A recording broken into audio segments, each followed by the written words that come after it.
Hey everyone, welcome back to the channel. Today we're looking at the amateur final of Athens Twilight Criterium. If y'all don't know what Athens Twilight is, it is basically the Super Bowl of American crit racing. If you guys don't know what crit racing is, it's basically NASCAR on bikes. None of that road race stuff where you're going 100 miles or something stupid like that. This is crit racing. And so this is going into 6 laps to go. And my brother is on the right-hand side here in the gold bucket helmet and the black jersey, and he's just taken off. And as you can see, he's committed to this. He's head down, suffering, and by the time he gets to turn 1, he's already got about a 3-second gap. And so what makes a successful breakaway? I really think we can learn from Luke here. It's 2 things, commitment and timing. And maybe a third thing, physical fitness is probably good too. But he's committed to this. He's got his head down. He doesn't look back. I think the only time he really looked back was in the final stretch with 1 lap to go to make sure that nobody was behind him so he could post up and celebrate. But anyways, the other aspect of a successful breakaway is your timing.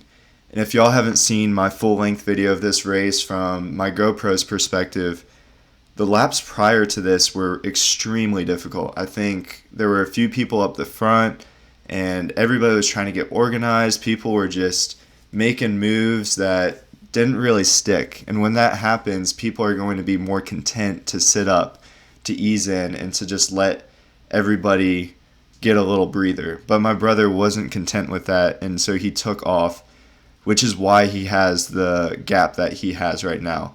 So going into 5 to go, you can see just in 1 lap, he probably built a 7 or 8 second gap. Oh, there he looks back. I lied. He looked back once. But anyways, I'm just slowly trying to get to the front and control this pace. That's what teammates do.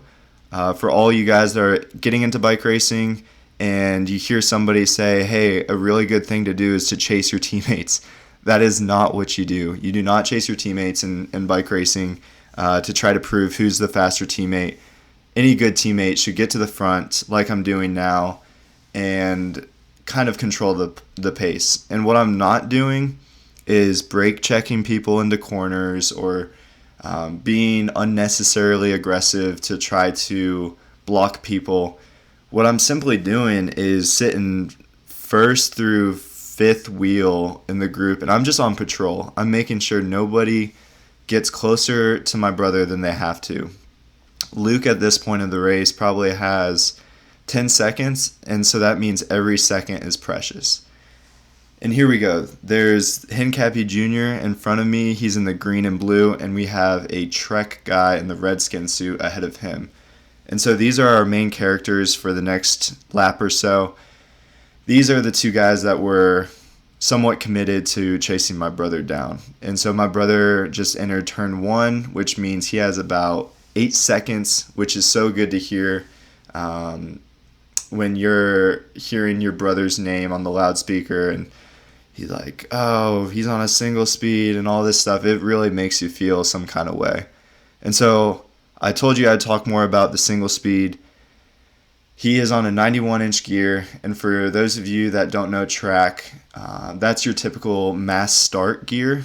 Since you can only pick 1 gear, you have to pick a gear that suits you. And so 91-inch gear will allow him to spin out a little bit on the downhills, but also crank on the uphills. And so you see I just got to the front, which is crucial because Luke was able to rip turns 3 and 4, and I'm slowly going into this. And I know 28 miles an hour doesn't sound very slow, but I'm chilling right now. I'm just waiting for somebody to make a move. I'm looking over my shoulder and I see a Piedmont College guy in the white and green right here. He kind of takes off, but again, he doesn't really have an explosive enough pop for me to be concerned.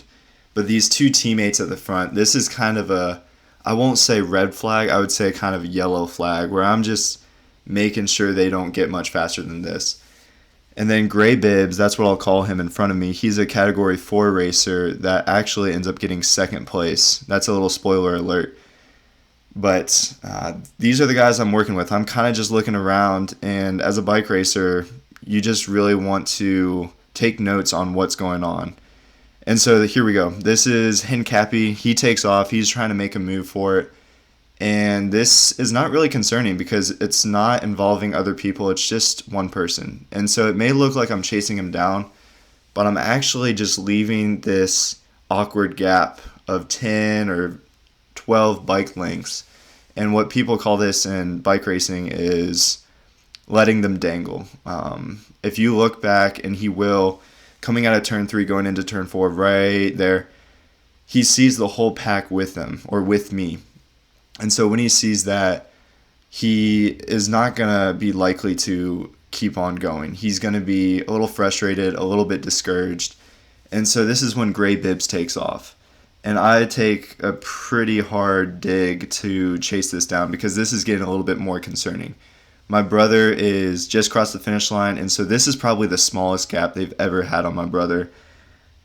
But Hincapie sits up, which is great news. I see him fatigued, but Gray Bibs here looks motivated. So I'm going to see what happens. Gray Bibs is entering turn 2, and he kind of just takes off. So at this point, my pride is like, yo, I could definitely bridge up to that and either get second or third if this stays away. But guys, you got to realize that my brother is on a single speed about to win one of the biggest races, probably the biggest race he's ever won. So I'm not going to ruin it for him. If the pack behind me saw me go with the second place guy and they saw 2 teammates and gold helmets in the top 3, there's a big chance that they would chase, which gives my brother less likelihood of winning the bike race. And so I'm just going to stick in. I'm going to sit second wheel. I'm going to listen to the announcer go nuts for my brother, which is a super cool feeling. And this is going into 1 to go. And so with 1 to go, even if you don't have a teammate up the front, you don't want to be sitting first wheel because of drag. What you really want is to be sitting second, third wheel, making sure you're close enough to the front, but also not on the front doing all the work. So I'm in a very good position, regardless of where Luke is. But hearing the announcer go nuts for Luke, to be honest with you guys, I was listening to him more than I was focused on racing. This is kind of new to me, having a live feed and having announcers and music and DJs and cute college girls all over the place. It doesn't happen very often in American crit racing. But this guy is basically leading out, and I hear Luke is entering turn 3, and I know he's got it in the bag, and we just entered the downhill.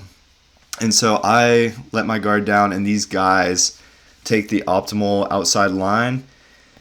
And I forget I'm even racing a bike because I'm just so stoked for Luke. But then I'm like, hold on a second, I can sprint for third. And so I get behind this guy and I unleash everything I have, which was only 1,200 watts, unfortunately.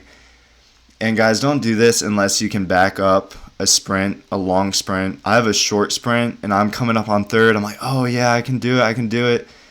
And I fade, the lactic acid hits me really hard, and I settle for 7th.